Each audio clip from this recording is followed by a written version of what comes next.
성경 말씀은 신약 성경 누가복음 5장 12절에서 16절까지 읽겠습니다.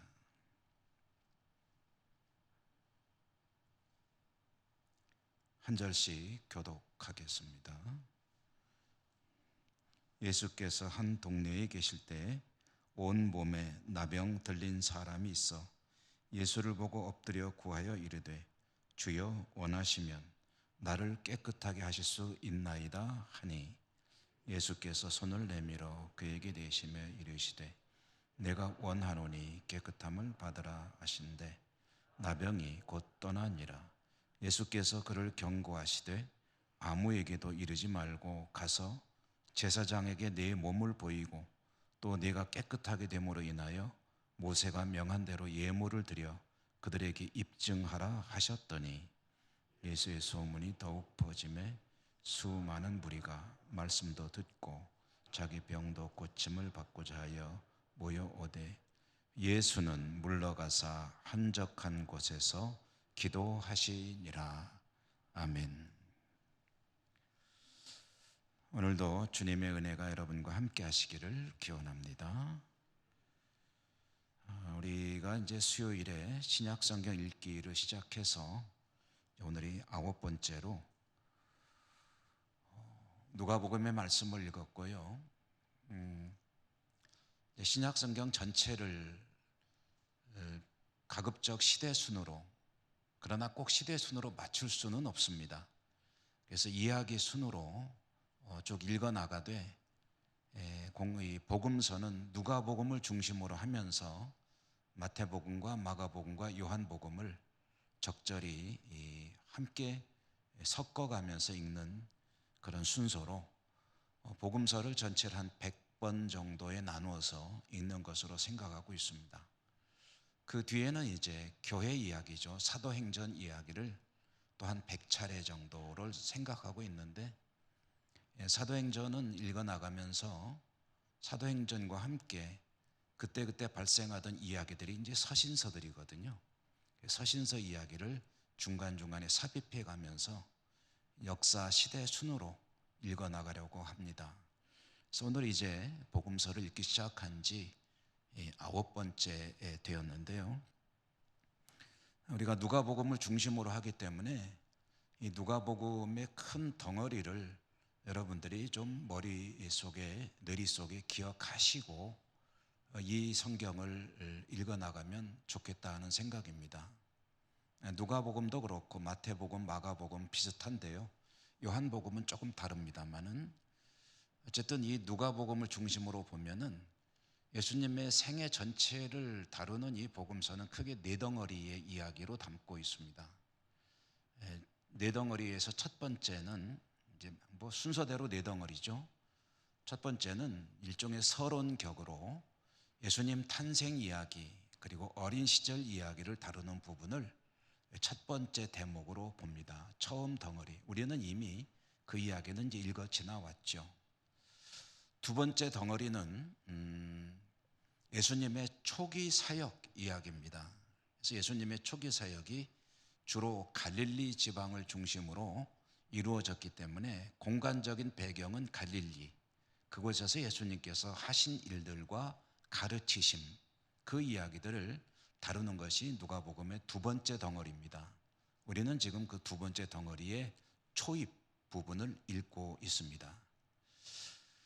세 번째 덩어리는 예수님께서 갈릴리에서 사역을 마치시고 이제 예루살렘으로 가십니다. 예루살렘으로 가시는 이야기, 그리고 가시면서 들려주시는 많은 교훈들, 그것이 세 번째 덩어리입니다.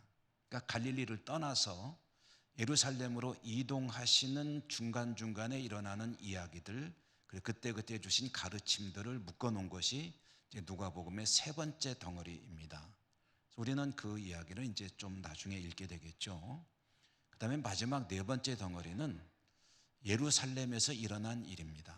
예수님께서 예루살렘에 도착하셔서 무슨 일을 하셨고 거기서 어떻게 고난을 받으시고 또 어떻게 죽으시고 어떻게 부활하시는지 그 이야기를 다루는 내용이 이제 누가복음의 마지막 대목이고 그것이 네 번째 덩어리다. 그래서 예수님 이야기를 누가복음 중심으로 읽는데 이 네 덩어리가 큰 일종의 단락이다라고 생각하시면서 그걸 염두에 두시고 말씀을 함께 읽어 나가시면 그러면 많이 전체적인 내용을 파악하는데 도움이 될 것입니다. 이 수요 예배는 여러분에게 말씀을 전해드리는 형식과 또 성경을 조금 공부하는 그 형식을 가미해서 우리가 이름은 성경 공부라고 붙였는데 또 공부하면서 필기하면서 쓸 수는 없고요.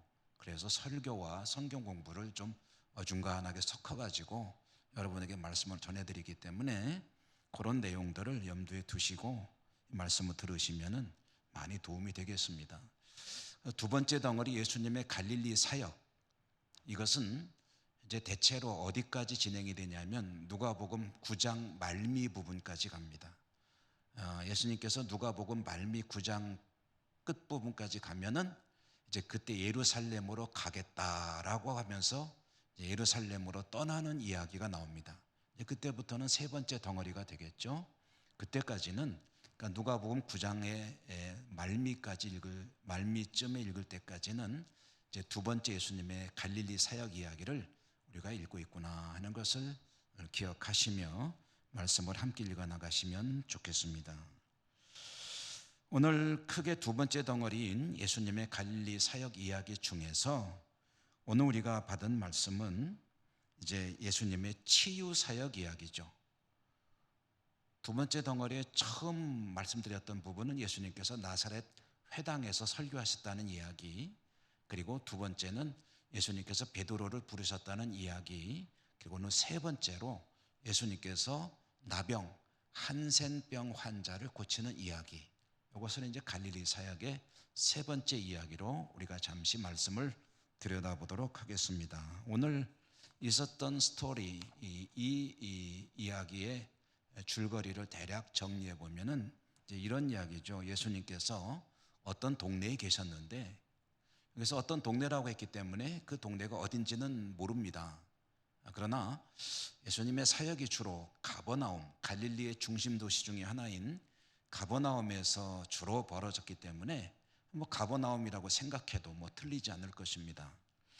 어쨌든 예수님께서 갈릴리 어느 동네에서 이제 계실 때에 그때 한 나병 환자, 한센시병 환자, 요즘에는 나병이라고 안 하죠. 한센병이라고 합니다. 한센시병 환자가 예수님을 향해 나왔다. 예수님을 찾아왔다는 거죠. 예수님을 찾아온 이 환자는, 병자는 예수님 앞에 엎드렸습니다. 그리고 간절하게 구했습니다. 간구한 거죠. 주여 원하시면 나를 깨끗하게 하실 수 있나이다. 여러분 이 대목을 좀 잘 의미 깊게 들으시면 좋겠습니다. 주여 원하시면 나를 깨끗하게 하실 수 있나이다. 이 이야기를 쭉 정리하기 전에 그 대목별로 조금씩 중요한 그 포인트들을 짚어보고 넘어가겠는데요. 지금 이 일이 벌어지고 있는 장소가 어느 동네였습니다. 그 어느 동네라는 것은 우리 예천과 같이 동네라면 사람들이 모여 사는 마을인 거죠. 이 마을에는 이 한센병 환자는 들어올 수가 없습니다. 나병 환자는 이 사람들이 사는 이 동네로 들어올 수가, 진입할 수가 없다는 거죠. 율법에 의하면 한센병 환자는 격리되어 살아야 합니다. 만약에 부득이하게 사람들이 있는 곳에 접근하려면은 사람들로부터 최소한 어느 정도 거리를 뛰어야 되냐면은 최소한 50보 정도, 50보 정도면 한 걸음이 한 60cm 잡으면은 30m 정도 되겠죠. 30m 정도 되는 그런 거리를 뛴 상태에서 자기가 여기 와 있다는 것을 드러내야 됩니다. 은근히 슬쩍 다가오면 안 된다는 거죠. 사람들이 모르는 사이에 접근하면 안 된다는 겁니다. 적어도 30m 정도 거리를 둔 상태에서 자기가 나타났다는 걸 사람들에게 외쳐서 알려야 됩니다. 뭐라고 외치냐면은 부정하다, 부정하다. 성경에 나와 있는 그대로 해보면 부정하다, 부정하다. 우리식으로 좀 우리 정서로 표현해 본다면 여기 병자가 나타났다, 여기 병자가 나타났다 라고 외치라는 겁니다. 그리고 외칠 때도요, 사람들이 쳐다볼 거 아닙니까? 쳐다보면은 자기를 최대한 혐오스럽게 보이도록 해야 됩니다. 말쑥하게 깨끗하게 입고 와서 나 병자요 라고 외치는 게 아니라 정말 보는 사람들이 하고서 눈을 돌리게끔 아주 혐오스러운 모습으로 얼굴은, 옷은 찢어버리고 머리는 풀어헤치고 그리고 입술을 가리고 부정하다, 부정하다라고 외쳐야 된다. 이게 뭐냐면 율법에 정해져 있는 그런 한센병 환자의 행동 지침입니다. 그러니까 사람들이 있는 데는 오면 안 되는 거예요, 기본적으로. 그러나 부득이하게 나타나야 될 때는 적어도 그 정도 거리를 띄고서 자기가 왔다는 것을 사람들이 알아채도록 함으로써 이 병이 사람들과 함께 밀접하게 접촉할 기회를 아예 가지지 않도록 하기 위한 그런 율법이었던 것이죠. 오늘날에는 이 한센병이 뭐 그렇게 무서운 병이 아닙니다. 얼마든지 치료가 되고 그래서 큰 문제가 되는 병이 아닌데, 고대에는 뭐 수십 년 전만 해도 참 무서운 병이었죠. 고대에는 정말 가장 두려운 질병 중에 하나가 바로 이 한센병이었고, 그래서 우리 동양에서는 뭐라고 불렀냐면은 천형이라고 했죠. 천형, 하늘천, 형벌, 하늘이 내리는 형벌이다 해가지고 천형이라고 했습니다. 따라서 이 질병에 걸리면 속수무책이기 때문에 사실은 이 질병을 많은 사람들이 사는 곳으로부터 분리하는 것은 어쩌면은 당시로서는 불가피한 조치였을 것입니다. 요즘 우리가 다 경험하지 않았습니까? 코로나라는 새로운 질병이 등장했을 때 그것이 확산되는 것을 막기 위해서 감염된 사람이 있으면, 확진이 되면 그 사람을 이제 격리하잖아요. 한 집에서도 가족이 예를 들어서 한 사람이 확진이 되면 그 사람은 방에서 나오지 못하게 하고 음식도 갖다 주고 뭐 그런 어떤 격리 조치가 필요했던 것처럼, 한센병 환자는 너무나도 이 한센병 자체가 무서운 병이었기 때문에 신약성경 시대에, 구약성경 시대는 더했겠죠. 이렇게 엄밀하게 철저하게 분리를 하도록 했는데요, 이것은 사회의 안전을 위해서는 불가피한 것이었지만 이 병에 감염된 사람 입장에서는 정말 이게 사람 사는 게 아닙니다. 사람 사는 동네로부터 멀리 떨어져야 되고, 그리고 그렇게 병자들끼리 모여 살게 되겠죠. 그러면서 사람답게 살 수가 없고, 뭐 집이나 제대로 짓겠습니까? 어떤 계곡이나 동굴 같은 데나 이런 데서 살다가 병이 진행돼서 죽기도 하고, 굶어 죽기도 하고, 추운 날이면 얼어 죽기도 하고, 뭐 그렇게 정말 비참하게 사는 것이 이 한센병 환자들의 삶이었죠. 그런 사람이 예수님께 왔다. 예수님이 어느 동네에 있을 때, 그렇다면은 이 동네에 들어올 수 없는 사람, 예수님과 접근해서는 안 되는 사람, 아예 접근이 금지된 사람이 예수님 앞에 와가지고 넙죽 엎드리면서 주여라고 하면서 간구했다는 것은 이미 이 사람은 율법을 어겨도 어마어마하게 어긴 것입니다.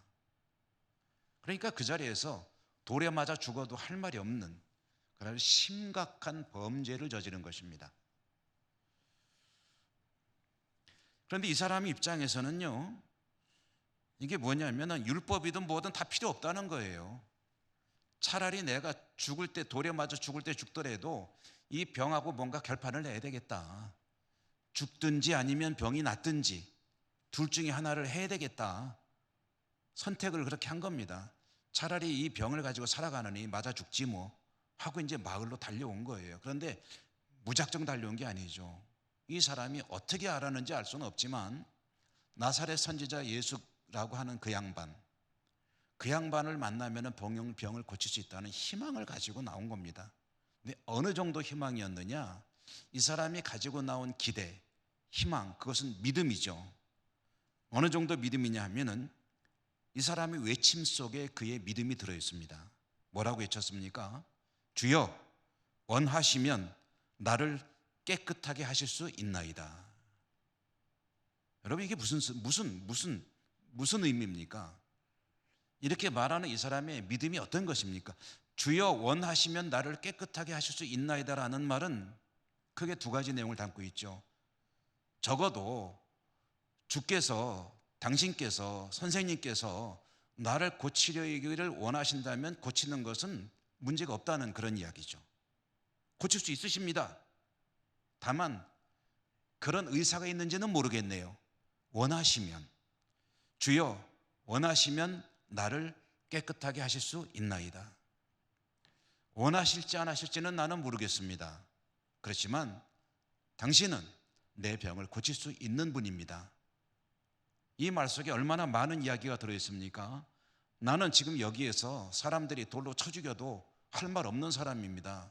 그렇지만 당신이 나를 고쳐줄 수 있는 사람이라고 믿기 때문에 나는 죽음을 무릅쓰고 죽음을 각오하고 당신을 찾아왔습니다. 엎드린 거예요. 그리고 그렇게 외친 것입니다. 다만 저를 고쳐주실지 그것은 저는 잘 모르겠습니다. 그건 당신 마음이니까. 그렇게 외치는 이 사람을 향해서 주님께서 하신 일이 뭔가 하고 보니까 그 사람을 향해서 손을 내밀었습니다. 그를 만지셨습니다. 그리고 선포하셨습니다. 내가 원하노니 깨끗함을 받으라. 저를 고쳐주실지 저는 모르겠습니다. 원하시면 내가 원한다. 주님이 대답하신 거죠. 저를 고쳐주실까요? 고쳐주지. 고쳐주고 말고 내가 원하노니 그 다음에 네 믿음대로 깨끗해져라 라고 선언을 하신 거죠. 아무도 이 사람의 질병에 대해서 관심을 가지지 않는 그런 사회, 그런 시대였습니다. 이 사람은 사람들이 모여 사는 곳에 나타날 수 없는 사람입니다. 찾아가는 이도 없습니다. 오히려 사람들이 있는 곳으로 오려면 철저하게 거리를 유지해야 되고 병 고침을 그런 혜택을 그런 기회를 얻는다는 것은 상상도 못하는 때죠. 그리고 그의 삶이라는 것을 들여다보면 사람입니다마는 사람이 아닌 그런 인생을 사는 사람이었습니다. 그런데 주님에게는 그와 그렇지 이 병과 관계없는 사람이나 다 똑같은 그런 사람이었다는 것이죠. 사람들이 볼 때는 여기 사람이 있고 저기에는 한센병 환자가 있습니다. 여기에는 넘을 수 없는 장벽이 있습니다. 그래서 완전히 다른 세상의 사람입니다. 그런데 주님에게는 똑같은 사람입니다. 이 사람과 저 사람이 다를 게 하나도 없습니다. 왜냐하면 한센병 같은 것이 주님에게 장애가 되지 않기 때문입니다. 주님에게 있어 동일한 병자와 병이 없는 사람의 이 두 종류의 사람을 향한 주님의 마음은 같은 것입니다. 그것은 긍휼입니다. 긍휼, 불쌍히 여기는 것이죠. 이 사람과 이 사람이 본질적으로 다를 게 없어요. 똑같은 죄인입니다. 구원받아야 될 죄인이고 질병이 있고 없고 이것은 이 본질적인 문제가 아니에요. 주님에게는.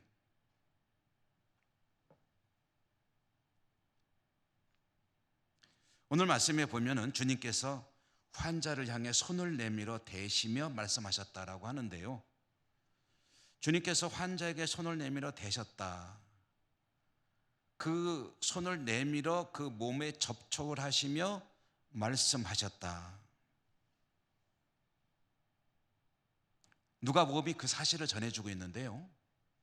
굳이 그 얘기 뭐하러 꺼냈을까?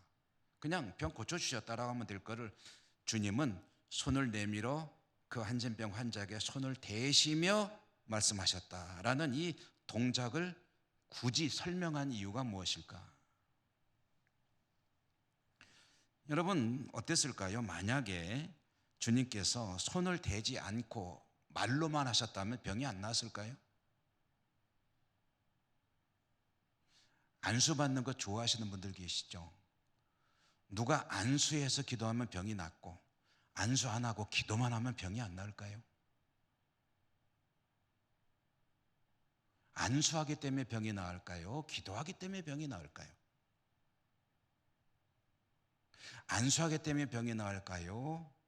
아니면 하나님이 고쳐주시기 때문에 낫는 것일까요? 만약에 주님께서 손을 지지 않고 내가 손은 뒤로 이렇게 하고 닳을까봐 내가 원하노니 깨끗함을 입으라라고 하셨으면 병이 안 나았을까요?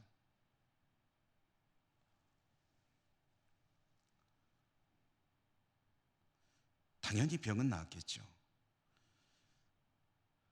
그렇다면 주님은 말씀만 하셔도 되잖아요. 그런데 왜 손을 대신 걸까요? 이 손 대는 게 거기 있는 사람들 보면은 이게 지금 깜짝 놀랄 일입니다.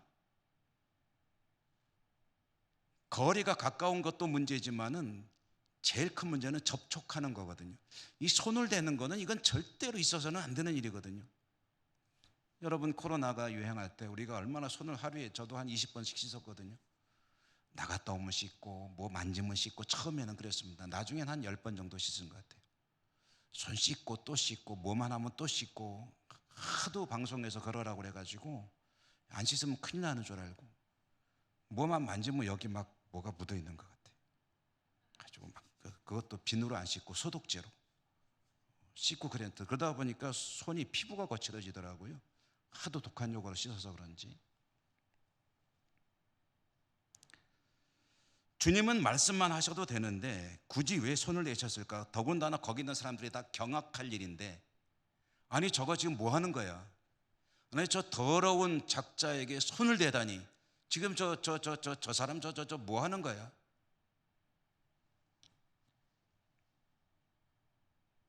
만약 일반적인 사람이라면 한센병 환자가 조금만 접근하면 뒤로 물러설 것입니다.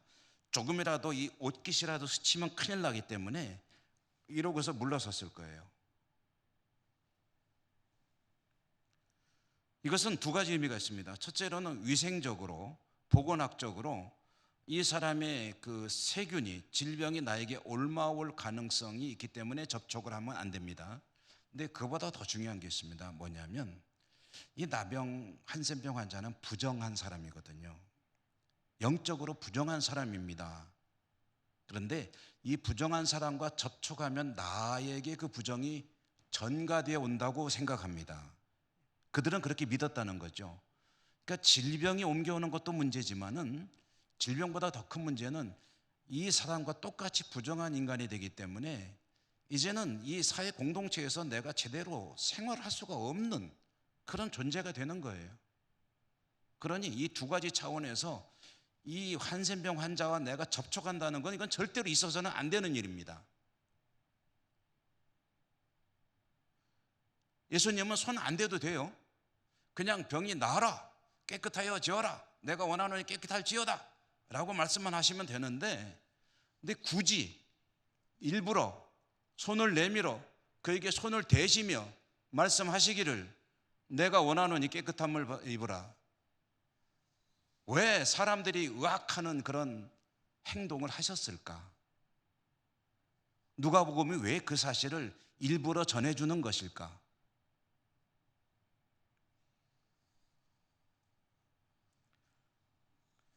보통 사람 같으면 아이쿠 하면서 물러날 그 상황에 예수님은 오히려 다가가셔서 손을 내셨다라는 것은 그것은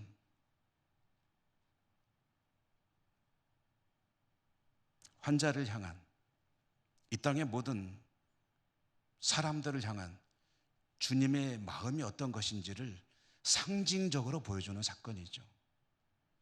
상징적으로 보여주는 행동인 거죠.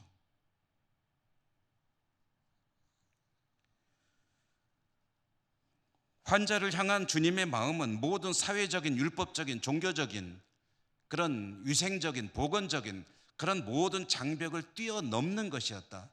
주님에게는 그런 것이 아무런 문제가 되는 것이 아니었다. 주님의 긍휼의 마음은 사회가, 종교가, 기타 그 어떤 것들이 정하는 모든 장벽을 무력화시키는 것이었다. 주님에게는 그 백성들을 향해 다가가기 위해서 어떤 장벽이 있더라도 문제가 되지 않는 그런 긍휼의 마음이 존재하고 있었다.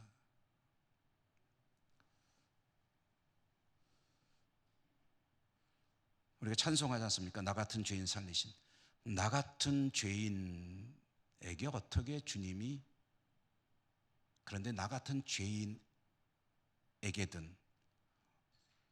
너 같은 죄인에게든 인류 역사상 가장 흉악한 그 사람 같은 죄인에게든 누구에게든 주님의 마음 동일하다. 주님이 그에게 다가가는 데에는 아무런 장애가 없다.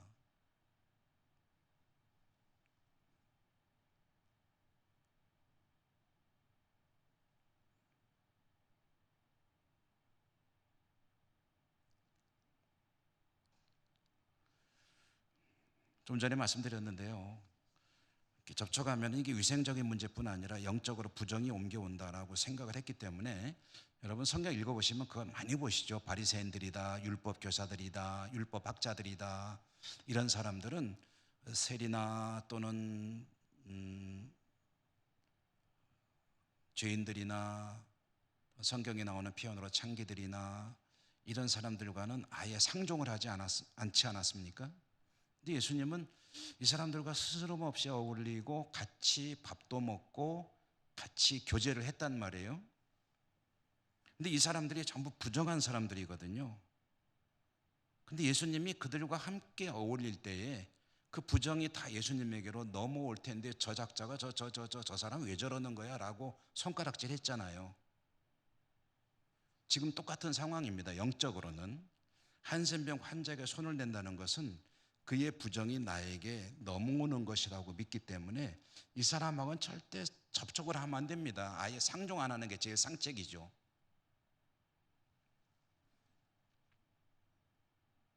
그런데 주님은 접촉하신다, 스스럼 없이. 그 이유는 무엇이겠습니까?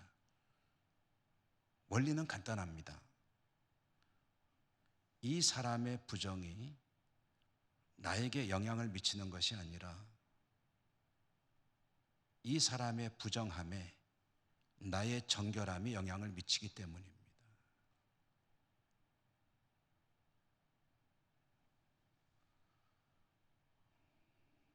조그만 그릇의 물에다가 잉크를 풀면은 물이 잉크 색깔에 섞인 그런 물이 되겠죠.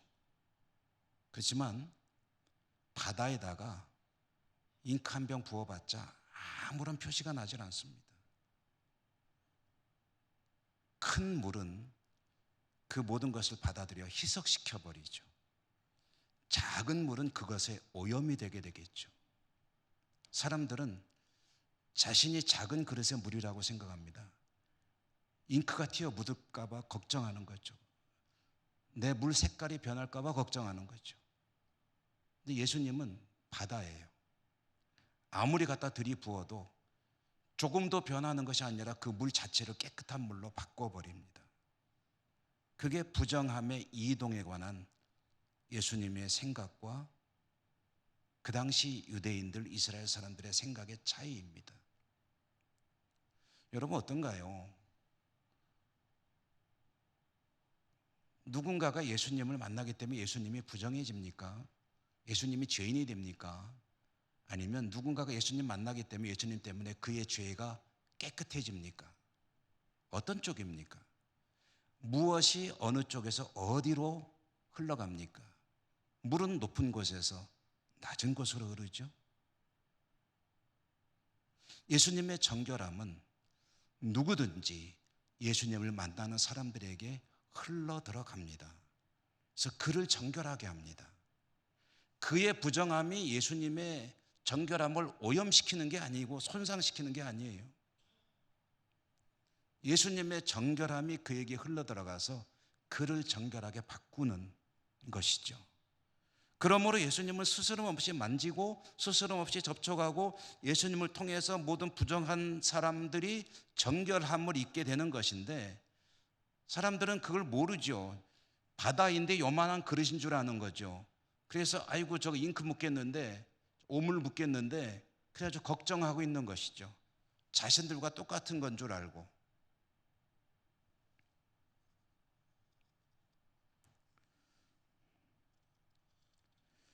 주님을 의지할 때, 주님께 나아갈 때 해결되지 않는 문제란 없습니다.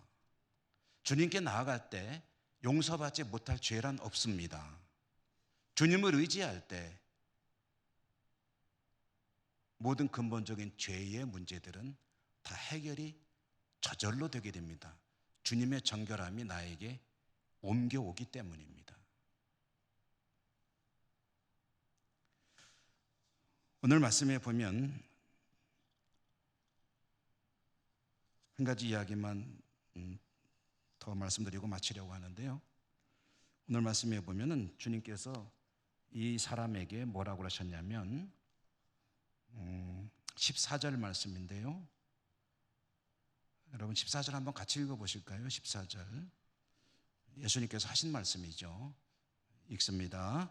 예수께서 그를 경고하시되 아무에게도 이르지 말고 가서 제사장에게 내 몸을 보이고 또 네가 깨끗하게 됨으로 인하여 모세가 명한 대로 예물을 드려 그들에게 입증하라 하셨더니. 아멘. 주님께서 말씀하신 거죠. 제사장에게 가서 보이라, 그리고 네가 깨끗해졌다는 것을 확인해라, 공증하라는 거죠. 도장 꽝 받으라. 이 말은 제사장에게 가서 최종 점검을 해서 깨끗하다는 것을 확인을 받고 병이 낫다는 것을 이제 더 이상 한센병 환자가 아니라는 것을 확인하고, 그리고 어떻게 하라는 겁니까? 사회로 복귀하라는 거예요. 네 집으로 가라는 거예요. 가족에게로 가라. 병이 나았으니 이제 더 이상 분리해서 할 필요가 없잖아요. 이 사람의 삶이 회복되는 겁니다. 이것은 율법대로, 주님께서 율법을 무시했느냐? 아니에요. 율법을 최대한 지키셨습니다. 정해진 율법의 절차에 따라 제사장에게 가서 보여주고 내가 아무런 증세가 없고 문제가 없다는 것을 확인하고, 그리고 제사장에게 그 확인으로 인한 제물을 드려서 제사를 드리고, 그 모든 절차를 제대로 다 밟은 뒤에 네 가족에게로 돌아가서 이제는 가족과 함께 살라라고 그의 사회 복귀를 명하셨는데요. 이렇게 그가 자신의 삶의 자리로 돌아가는 대신 오늘 이어지는 말씀에 보니까 16절 말씀에 보면 16절 한번 읽어볼까요? 16절 읽겠습니다. 시작. 예수는 물러가서 한적한 곳에서 기도하시니라. 아멘. 이 예수님은 그러니까 자기에게 병 고침 받은 사람은 가족에게 복귀시키고 자신은 어디로 가셨냐면 한적한 곳으로 가셨다. 이 한적한 곳이 어디냐면요, 광야입니다. 광야. 그러니까 죄인은 살려내고 자신은 광야로 가셨다 하는데, 이 광야로 가셨다는 것이 가지는 의미가 있어요. 그냥 광야에 놀러 가셨다, 바람 쐬러 가셨다 그런 게 아니에요. 예수님께서 광야로 가셨다는 이 말씀이 의미하는 것은 한 가지 그림을 보여주는 겁니다. 뭐냐면 광야로 가시는 예수님이 상징하는 한 사건이 있어요. 그건 뭐냐면은 아사셀 염소입니다. 아사셀 염소 들어보셨죠? 아사셀 염소. 이 아사셀 염소가 뭐냐면은 제가 아마 한 두어 번은 말씀드렸을 거예요. 그래도 뭐 잘 기억을 안 하실 거라고 생각하고 한 번 더 말씀드리면, 이스라엘에는 대속죄일이라고 하는 날이 있습니다. 온 백성들이 다 하나님께 나가서 죄 용서를 받는 날, 그게 대속죄일이에요. 그래서 그냥 속죄일이 아니고 대속죄일입니다. 큰 대자를 써가지고. 근데 대속죄일이 되면은 여러 가지 행사를 하는데 그 중에 하나가 뭐냐면은 염소를 2마리를 이제 끌고 오는 거예요. 잡아오는 거죠. 염소 2마리를 가지고 와가지고 대제사장 앞으로 가지고 오면 대제사장이 제비를 뽑습니다. 제비를 2개를 뽑아요. 2개 중에 하나는 뭐냐면은 거기다 뭐라고 써 있냐면 하나님께라고 쓰여져 있습니다. 또 하나는 뭐냐면은 아사셀에게라고 되어 있습니다. 그럼 이 두 개 제비 뽑아 가지고 하나는 하나님께 드리는 제물이 되는 것이고 하나는 아사셀에게 보내는 제물이 되는 거예요. 그러면은 이 하나님께 보내는 제물인 염소는 잡아 가지고 이제 성전에서 제사를 지내는 그런 제물이 되고, 이 아사셀 염소는 어떻게 하냐면은요, 그 아사셀 염소를 성전에서 광야로 내보냅니다. 광야로 그냥 보내는 건 아니고, 광야로 한참 가면은 사람들이 다 성전에서 그 말하자면은 상황을 지켜보기도 하고 안 보일 때까지 지켜봐요. 그리고 소식을 기다립니다. 그럼 이 아사셀 염소가 광야로 한참 가다가 뭐 한없이 가는 건 아니고 어느 정도 가게 되면 사람이 따라가다 그러겠죠. 그 아사셀 염소를 벼랑 밑으로 씹어 던져버립니다. 죽이는 거죠. 그럼 아사셀 염소가 절벽에서 떨어져서 포덕포덕거리고 상처를 입고 피를 흘리고 있다가 이제 숨이 끊어지게 되죠. 숨이 끊어지게 되면은 여기서 사인을 보냅니다. 뭐 신호탄을 쏘든지 어떻게 하겠죠. 그럼 성전에서 사람들이 다 그 광경을 기다리고 있어요. 그러다가 아사셀에게 보낸 염소가 죽었다 하는 그런 사인이, 신호가 오게 되면은 다 같이 거기에서 우리식으로 말하면 만세를 부르는 거예요. 할렐루야 하면서 막 하나님을 찬양하고 기뻐하고 즐거워합니다. 왜 그러느냐? 이 대속죄일에 아사셀 염소가 자신들의 모든 죄를 다 짊어지고 광야로 나가서 대신 죽었다 라고 믿습니다. 그래서 시편 몇 절이냐? 시편 103편 12절에 보면은 이런 말씀이 있거든요. 들어보십시오. 동서남북 할 때 동이 서에서 먼 것 같이 우리 죄과를 우리에게서 멀리 옮기셨다. 한 번 더 읽어드릴게요. 동이 서에서 먼 것 같이 우리 죄과를 우리에게서 멀리 옮기셨다. 이게 무슨 얘기냐면, 이 동은 광야거든요. 동쪽이, 서쪽이 예루살렘 성전이고, 동쪽으로 아사셀 염소를 멀리 보낼 때 그 염소를 통해서 우리의 모든 죄를 옮기셨다. 그러므로 하나님을 찬양한다. 그런 뜻이거든요. 그러니까 이게 무슨 얘기냐면, 지금 이 장면이 전해주는 그림은 뭐냐면, 한센병 환자를 우리 주님이 살려서 그를 자기의 삶으로 돌아가게 복귀시켜 주시고, 자신은 그 죄를 짊어지고 광야로 가서 죽으시는, 그래서 세상 죄를 지고 가는 하나님의 어린 양의 모습을 이렇게 표현한 것입니다. 세례 요한이 그렇게 말했죠. 보라, 세상 죄를 지고 가는 하나님의 어린 양이로다.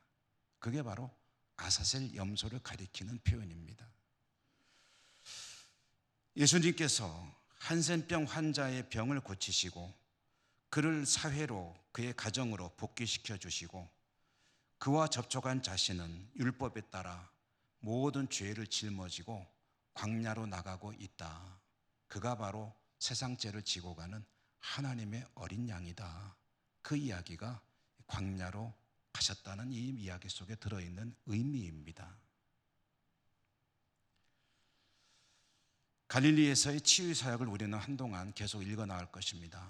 오늘은 치유 사역, 그리고 다음 주에는 중풍병자를 고치는 이야기를 우리가 함께 새겨볼 텐데요. 이렇게 사람을 살리는 것이 우리 주님께서 이 땅에 오신 일이었다. 여기 병자를 고치는 것은 상징적인 것입니다. 그 사람의 삶을 회복시키는 거죠. 근데 가장 근본적인 삶의 회복은 어디에 있습니까? 주님께서 자신을 죽임으로 인해서, 십자가에 자신을 못 박음으로 인해서 저나 여러분, 이 땅에 존재한 모든 인류의 삶은 다시 회복되는 것이죠. 원래의 자리로 복귀되는 것이죠. 그 이야기를 보여주는 상징적인 사역의 현장이 바로 갈릴리 이 사역입니다. 우리는 계속 그 이야기를 읽어나가면서 함께 은혜를 나누도록 하겠습니다. 기도하겠습니다. 은혜로우신 하나님 감사합니다. 주님께서 저들의 모든 죄를 지시고 대신 죽으심으로 저희들의 삶이 하나님의 자녀로서의 지위가 회복되고 구원의 소망을 가지고 살아갈 수 있으니 참 감사합니다. 성경을 읽어 나갈 때 그 사실을 잘 깨닫고 우리의 믿음과 삶이 새로워지는 은혜가 있게 하여 주시옵소서. 예수님 이름으로 감사하고 기도 올리옵나이다. 아멘.